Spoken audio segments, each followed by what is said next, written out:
Hello, જય શ્રી કૃષ્ણ. તમારું સ્વાગત છે મારા કિચનમાં. વઘારેલો રોટલો તો તમે ઘણીવાર બનાવ્યો હશે અને ખાધો હશે, પણ શું તમે ક્યારેય આ રીતે વઘારેલો રોટલો બનાવ્યો છે?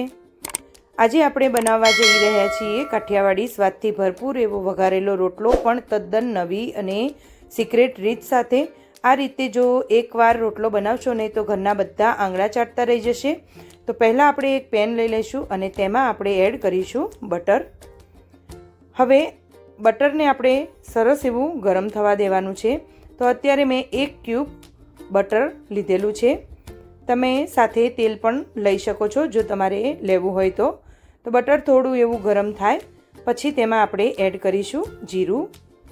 સરસ એવું બટર ગરમ થઈ ગયું છે તો તેમાં 1 ચમચી જીરું એડ કરી લીધું છે. હવે જીરુંને પણ થોડીવાર આપણે થવા દઈશું. જો આવી રીતે તમે રોટલો વઘારીને બનાવ્યો તો ઘરના બધા જ ફરીવાર બનાવવાની ડિમાન્ડ કરશે તમારી પાસે. હવે જીરું થોડું તતડી જાય પછી તેમાં આપણે આદું અને મરચાં અને લસણની પેસ્ટ એડ કરીશું. સાથે મેં અહીંયા 2 થી 3 લીમડાના પાન પણ એડ કરી લીધા છે. હવે તેને સરસ એવા સાંતળી લેવાના છે જેથી લસણના અંદરથી કચાશ દૂર થઈ જાય. ફ્રેન્ડ્સ, તમે મારી રેસીપી કઈ સિટી અને કયા સ્ટેટમાંથી જુઓ છો તે મને કોમેન્ટ જરૂરથી કરતા રહેજો. હવે તેમાં 1 નંગ ડુંગળી એડ કરીશું અને ઝીણી થોડી એવી ચોપ કરી લઈશું. હવે ડુંગળીને પણ થોડી એવી સાંતળી લઈશું. ડુંગળી સરસ એવી હલકી ટ્રાન્સપરન્ટ દેખાય એટલે તેમાં આપણે 4-5 જેવા કાજુ લઈ લઈશું અને પછી તેના અડધા ટુકડા કરીને તેમાં એડ કરીશું. તો ટેસ્ટ તેનો ખૂબ જ સરસ આવશે. અને અત્યારે ડુંગળીની સાથે એડ કરી દઈશું જેથી કાજુ પણ થોડા એવા બટરમાં સંતળાઈ જશે. હવે તેમાં આપણે અડધી ચમચી હળદર પાવડર એડ કરીશું અને હળદરને પણ થોડીવાર સાંતળી લઈશું જેથી હળદરની પણ કચાશ દૂર થઈ જાય. જ્યારે હળદર થોડી એવી સંતળાઈ જાય પછી તેમાં અડધો ગ્લાસ જેટલી આપણે મોળી છાશ એડ કરીશું. જો તમારી પાસે થોડી ખાટી છાશ હોય તો પણ તમે એડ કરી શકો છો અને ખાટી છાશ આવશે તો પણ ખૂબ જ ટેસ્ટી એવી લાગશે. અત્યારે મારે વધારે ખાટી નહીં અને મોળી નહીં એવી છાશ હતી તે મેં એડ કરી છે. હવે ગેસની ફ્લેમ હાઈ કરી દઈશું અને પછી છાશને આપણે કન્ટિન્યુ હલાવીશું અને તેને ઉકાળીશું. હલાવતા રહીશું તો છાશ ફાટી નહીં જાય અને ખૂબ જ સરસ એવો આપણો રોટલો બનીને તૈયાર થશે. ફ્રેન્ડ્સ, તમારે કોઈ નવી રેસીપી શીખવી હોય તો તમે મને કોમેન્ટ જરૂરથી કરજો. હવે છાશને આપણે હલાવતા જઈશું અને તેમાં સાથે મરચું એડ કરીશું. અડધી ચમચી જેટલું લાલ મરચું છે અને અડધી ચમચી જેટલું ધાણા જીરું પાવડર પણ એડ કરી લઈશું અને છાશને સરસ એવી ઉકળવા દઈશું.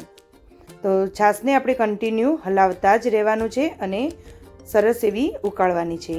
હવે તેની સાથે આપણે અડધા ગ્લાસ જેટલું ગરમ પાણી પણ એડ કરીશું. છાશ સરસ એવી ઉકળી ગઈ હતી અને પછી તેમાં અડધો ગ્લાસ ગરમ પાણી એડ કરીશું. ગરમ પાણી એડ કરવાથી આપણા રોટલાનો ટેસ્ટ એવો ને એવો જ રહે છે અને ખૂબ જ સરસ આપણી રેસીપી પણ બને છે.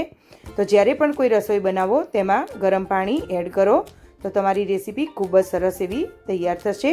આ મારી એક ટીપ હતી. હવે સરસ છાશ અને પાણી બંને ઉકળી ગયું છે તો તેમાં આપણે પિંચ જેટલો ગરમ મસાલો એડ કરીશું અને બધું જ મિક્સ કરી લઈશું. મારે અગાઉનો રોટલો બનીને તૈયાર હતો. એ રોટલાને મેં એકદમ સરસ એવો મિક્સચર જારમાં ક્રશ કરીને તૈયાર કરીને રાખેલો છે.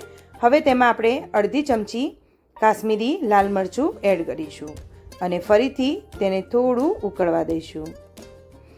સરસ એવું ઉકળી જાય પછી તેમાં આપણે રોટલાને એડ કરવાનો છે. તો તમારી પાસે આગળનો બનેલો રોટલો હોય તે તમારે લેવાનો તો તે ખૂબ જ સરસ એવો ટેસ્ટી લાગશે. હવે તેમાં 1 ટામેટું એડ કરી લઈશું.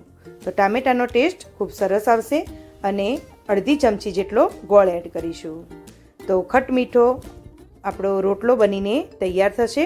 હવે ફરીથી પણ બધું મિક્સ કરી લઈશું. તો લાગ્યું ને કંઈક અલગ જ રીતથી આપણો વઘારેલો રોટલો બનશે. તો હવે સરસ બધું ઉકળી ગયું છે તો તેમાં જરૂરિયાત મુજબ આપણે રોટલો એડ કરીશું. તો મેં અત્યારે મિક્સર જારમાં આવો ઝીણો રોટલાને ક્રશ કરી લીધો છે. જો તમને મોટા ટુકડામાં ફાવે તો તમે તેવો પણ તેમાં એડ કરી શકો છો. તો અત્યારે મેં એક રોટલો ક્રશ કરીને એડ કર્યો છે.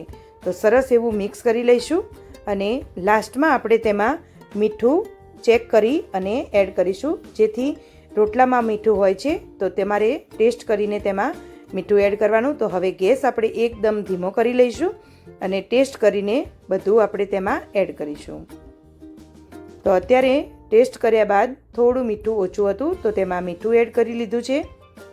હવે તેમાં થોડું લીંબુ એડ કરીશું તો તેનો ટેસ્ટ ખૂબ જ સરસ આવશે. લાસ્ટમાં આપણે લીંબુ એડ કરવાનું છે. તો હવે બધું સરસ એવું મિક્સ કરી અને પછી તેને ઢાંકીને 1 થી 2 મિનિટ માટે આપણે પેનમાં જ રહેવા દઈશું.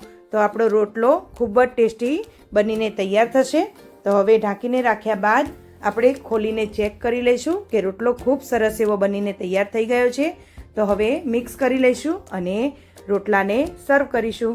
તો તૈયાર છે આપણો એકદમ ચટાકેદાર અને નવી સ્ટાઇલનો વઘારેલો રોટલો.